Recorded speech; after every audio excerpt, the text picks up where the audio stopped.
Hey there, this is Pat Ennis of Ennis Legacy Partners. Welcome to the Exit Readiness podcast. I'm here with co host Walter Deyhle. Our mission is to provide you, the business owner, with subject matter expertise on topics pertaining to building sellable business value and planning your eventual exit from the business. We want to help you build a business that is transferable and then exit successfully on your own terms and conditions. Most business owners understand the importance of confidentiality during a sale process. What many do not fully appreciate or understand is just how fragile that confidentiality can be once the business is actually taken to market. A single conversation, an unusual document request, or a shift in behavior can create concern among constituents, stakeholders, like employees, uncertainty among customers, speculation among vendors or competitors. And once fear or uncertainty enters the picture, well, value can begin to erode long before a transaction ever closes. So, how do you explore a potential sale without unnecessarily disrupting the very business you're trying to protect? Well, that's the focus of today's conversation, selling in stealth mode, how to market your business without alerting customers, vendors, or employees. Excuse me. And joining us today is guest Greg Kovsky. Greg is the president and CEO of International Business Associates, IBA, which is the Pacific Northwest oldest and largest business brokerage firm established in 1975. And with over 30 years of experience as an M&A intermediary, transaction intermediary, Greg has personally facilitated over 300 transactions involving privately held companies and family businesses across multiple states and multiple industries, with transactions typically ranging somewhere between 1 million and 30 million in enterprise value.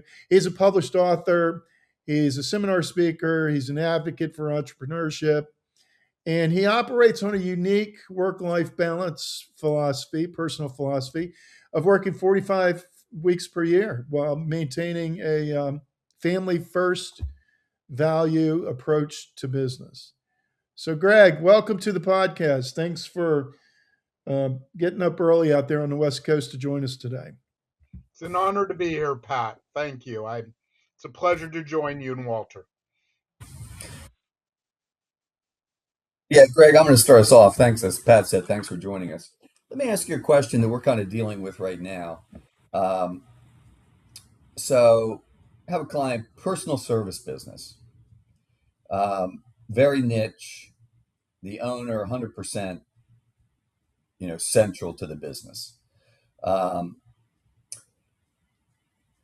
she's very concerned about, she has like a dozen employees, all professional people. She's very concerned about, and she's in her 70s. She's very concerned about them knowing that she's thinking of transitioning the business in some way. We haven't determined what the best course is, whether it's a third party or some type of inside transfer. But, part of me is like, well, isn't it in a lot of situations good that your team knows that you're thinking about the future? I mean, otherwise aren't they thinking in their minds, geez, what's going to happen, if she dies or something?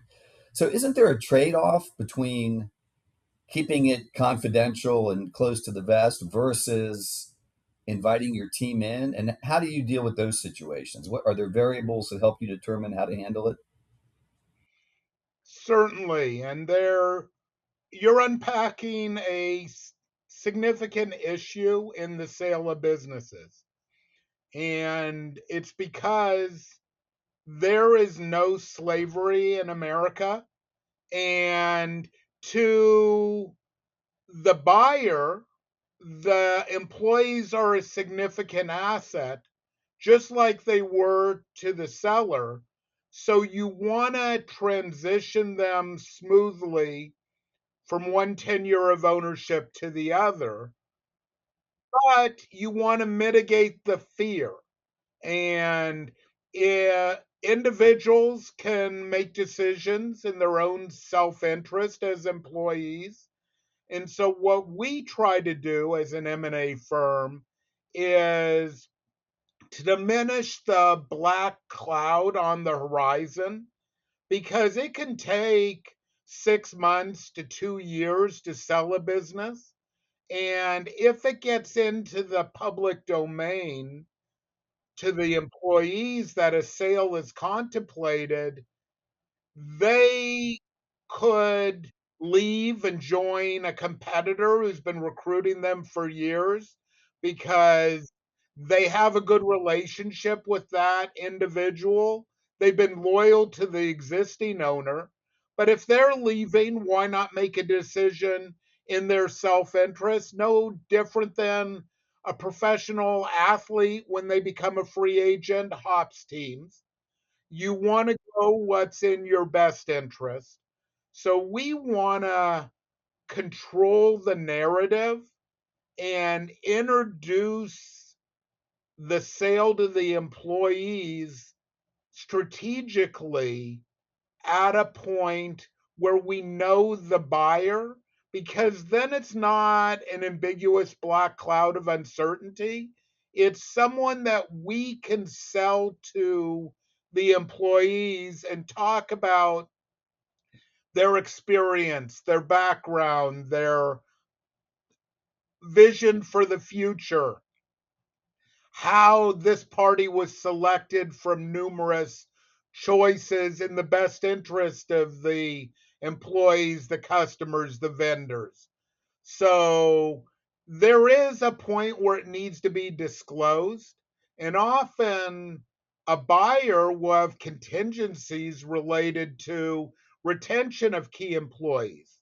I mean, if you have a restaurant that's famous for Italian food and you lose the head chef and the his support chef at time of sale, I don't care how nice the wine they pour is and the ambiance. If they can't deliver the same quality product, it's not the same business. And so employees do matter. They are the human capital in a business sale. And so you want to go down that process strategically to ensure they're listened to, that the business is protected up to sale, and the buyer has the best opportunity for success post sale. Yeah, I think those are really interesting points, especially the word strategically, because yeah, as you were speaking, I was kind of thinking it's like if you go to your employee group and you're like, hey, I'm gonna retire in 5 years. We haven't figured out if we're gonna do an insider sale or a sale to an outsider. You're automatically setting yourself up for problems because you're gonna have people and they're jumping their heads. Oh, I'm gonna have an opportunity to own the company. Then you come back and say, well, we're going the third party route. Now you've pissed off a bunch of people. So I understand what you're saying. You don't want to let them in. You don't want to let them in until you kind of have a roadmap that they can see, right? Exactly. And there is also a leverage point for employees that can jeopardize a sale, in that they can ask for a raise. If they know the sale is contingent on their retention, it Yeah. could it could impact the sale. I mean, I'm watching the NBA playoffs right now, and if one key player is a free agent on a team and they choose to go somewhere else after the season, it's not going to be the same team next year. Yeah. Good point. Yeah. So, Greg, what in light of what you've said so far, what are some of the common mistakes you see owners making in this very, very critical and important strategy of communication? I think not creating a corporate culture where they want to remain with the company. that they're playing for the brand versus for an individual by working, and you've heard this, on the business, not in the business. And it also enhances the value if you have a good middle management level where you could go away for a 2, 3 week vacation and the business is going to do just fine. And you hope to develop an ownership mentality with your employees. And we frequently will see golden handcuff situations where either proactively they've given them a minority share in the business so they benefit at time of sale. So again, they have a vested interest in getting the most value in a smooth transaction. Or I've many times seen owners leave dollars in escrow for employees to say, I need your help on this transition of ownership. I Mm-hmm. value your contribution over the years. And if you are here in 6 months to a year, I have left this amount of money in escrow for you. And if you help me on the transition and are still here, that gets dispersed to you. If you're not, it comes back to me as the owner. It's your judgment on whether you want to do it. But my experience has been the fear factor is highest on the date of ownership transfer. 3 months later, most people don't want change. They're happy where they are. And that anxiety diminishes, and they go, actually, this new owner is better because they're listening to me where I was not necessarily getting my ideas heard by the old owner. Mm-hmm. Yeah. What about yeah, we call those stay bonuses. And listeners, if you need any more information on stay bonuses, you can contact us at ennislp.com and we can provide you information. Uh, Greg, how often do leaks, this confidentiality piece and leaks actually happen? And where do they usually originate? So leaks do happen. It's a fire drill that we do not like at our firm when it does happen. Um, I think one of the advantages of having a third party M&A firm is they are the storefront for the transaction. So when the business is being advertised for sale, it's not necessarily known where it is.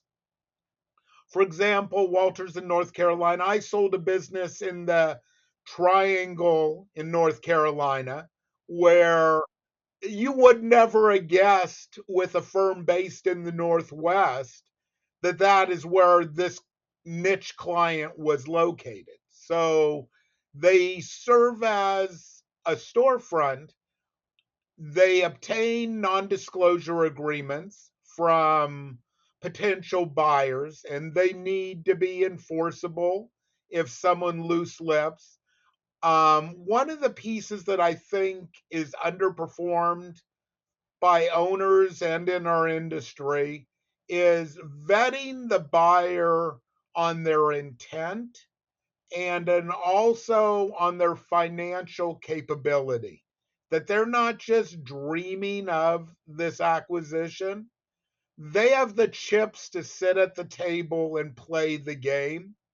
And we get great inquiries from buyers with relevant experience who probably can run the business fine, but they don't have the financial capability to buy the business.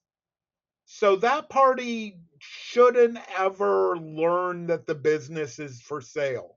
So you need a really strong upfront process.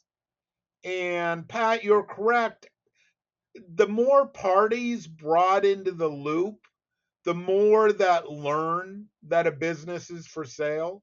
I'm based in Seattle and we sell aerospace companies, and there's really one company in America you want to sell aerospace components to, Boeing. So Boeing, may use a transition of ownership as an opportunity to shop a component part contract, and it can get out in the public domain. Another risk is the landlord. When they become familiar a business is for sale. I mean, we're dealing with, REIT and private equity owned real estate, and they really don't seem to care a whole lot about the impact on the business, because the default is they keep their present tenant, which they're fine with. So they can be problematic in keeping information in close confidence, because they may just pass the information to an administrative person, and inevitably that administrative person's brother-in-law works at the company, and they mentioned to them at a barbecue, hey, do you know your company's up for sale? And that's how things can get in the public domain with no malicious intent. Hey, Greg. So, based on what you're saying, it sounds like it'd be really risky if you get an unsolicited offer and you kind of pursue it, because now you haven't really thought about selling, but yeah, you'd like to kind of know what somebody might think it's worth or whatever. But now you run the risk of that getting leaked and everyone thinks you're trying to sell your company, right? So you got to be really careful with those. You do. With the unsolicited offer, many times they come from a competitor in your space who's looking to grow by acquisition. And this is, again, one of our vetting pieces. Many of them are trying to gain field knowledge, and they may not have intent to buy, but they may want to learn your secret sauce, and then they will sign a non disclosure agreement, which will mitigate the issues in their industry, because it's their industry and your industry, and you already know the same customers and you know the same vendors. So all that they can say is you're for sale, but they could utilize that knowledge that they're looking at customer concentration, which every buyer should look at for a business. Well, then they notice that their biggest customer is a customer they also do business with, but they're only getting a small percentage of what they're ordering. And now they push the wine and dine on that customer and say, hey, we want to know, can I take your sales team away for a golf holiday? And, things gestate. So you've got to play three-dimensional chess in selling a business, because it's not a linear situation. Mm-hmm. Greg, what about leaks and due diligence? Those can happen too. I mean, due diligence is encouraged. You want a buyer purchasing in an environment of full disclosure, because that mitigates liability for the seller. If the buyer knows a fact before they purchase the business, like customer concentration, then if they lost that customer, they can't hold you responsible, because they made that acquisition knowing that customer is 30% of sales. But due diligence can be very invasive. Maybe They want to interview key employees, key customers, key vendors as part of that process. And why is that occurring? Again, you could be strategic a little bit, but at some point the cat's going to get out of the bag, and you want to be far enough down the trail that the buyer is committed. So, and again, if you've emphasized a environment of full disclosure, due diligence should be a verification process, not a discovery process. If, and I'll just stay on the customer concentration because it's easy, is if you were upfront and said, Boeing is my biggest customer, I manufacture aerospace components. If you lost Boeing, um, it would be very detrimental for the business, may not kill it. Then, when they actually look and see Boeing was their top customer and they did X amount of revenue for each of the last 3 years, that shouldn't be a deal killing element. Where if you just shared top line revenue, we did 8 million a year. We're in the aerospace industry. We sell to the space component, which is growing and thriving. They, they may be all positive, but they didn't know a customer concentration element. Yeah, that makes sense. Hey, Greg, I mean, in your experience, well, I'll share with you our experience.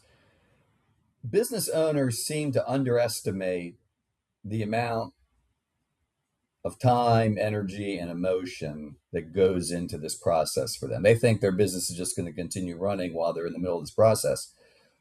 That can be really difficult, right?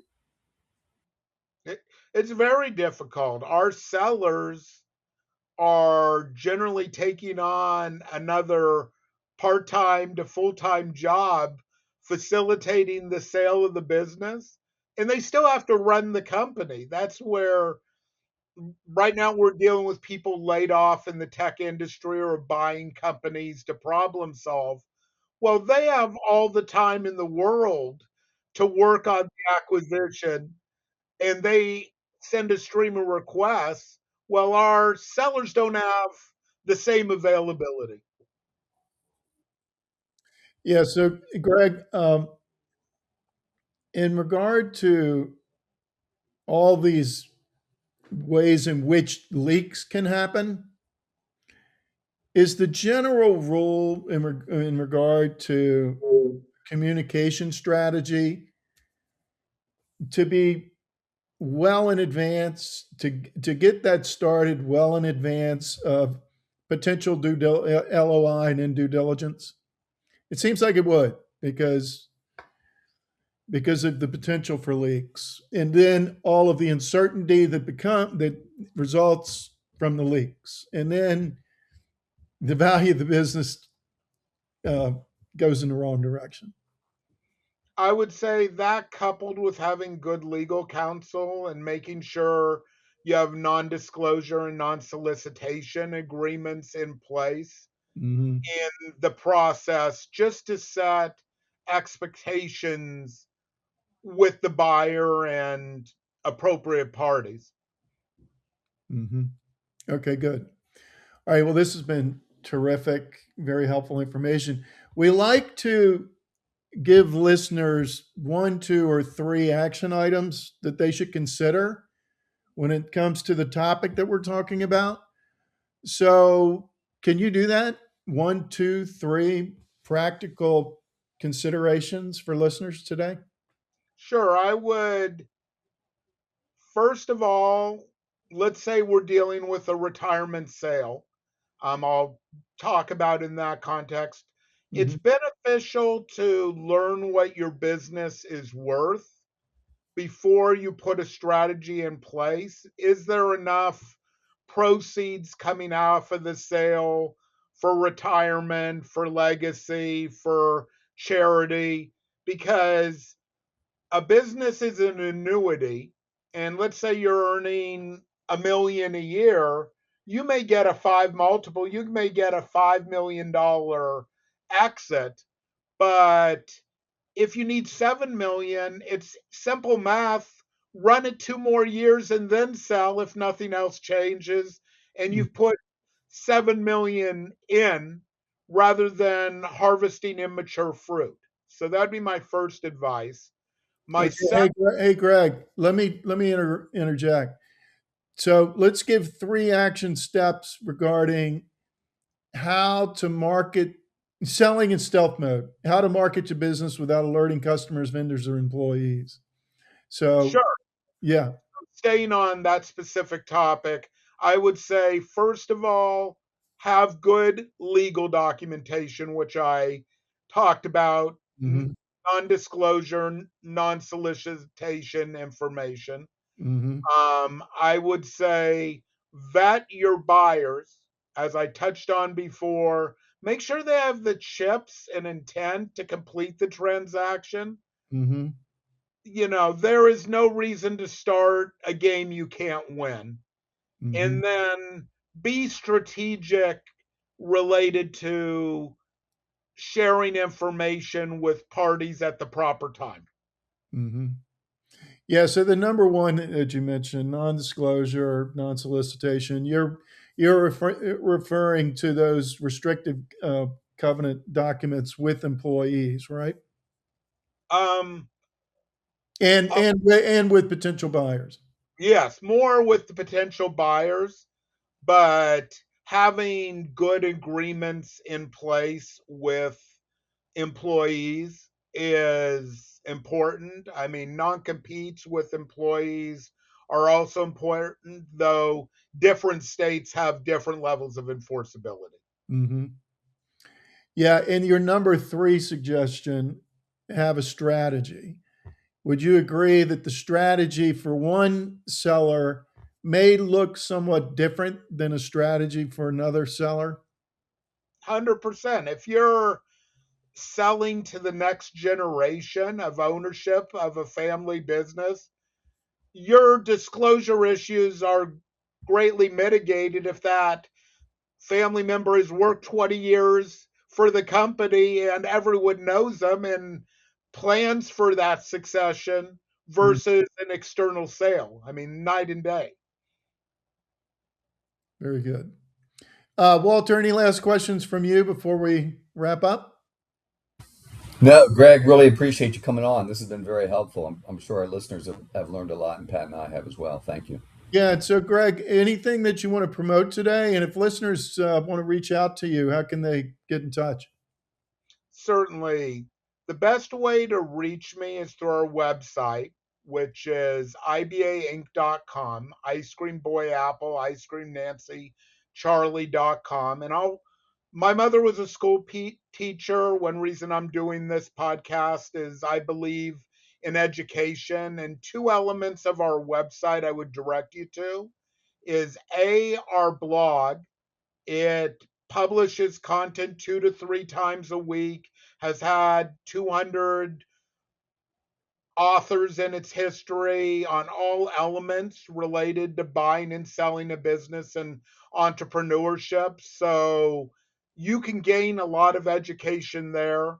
Our video page posts corporate videos and then podcasts and interviews we've been on with information. I believe the best decisions are made from a foundation of knowledge, and then people can always call me at my corporate headquarters at 425-454-3052. Fantastic. Thanks again, Greg. And listeners, if you want help in maximizing and protecting the value of your business or planning for that eventual exit and inevitable exit, you can reach Walter and myself through our website at ennislp.com. We'd also encourage you, if you're attempting to DIY your plan, possibly using AI, check out our new Exit Readiness DIY platform at exitreadiness.com. We built it specifically for the owner who wants to go at it start to plan themselves and maybe use AI, but also wants a proven framework built by certified exit planners, and then periodic access perhaps to that credentialed professional. Check it out, exitreadiness.com, exit readiness DIY. And as always, thank you for listening. And please, if you've benefited from today's episode, consider liking it and sharing it on social media. We're always grateful for that. Until next time on the Exit Readiness Podcast, this is Pat Ennis and Walter Deyhle signing off.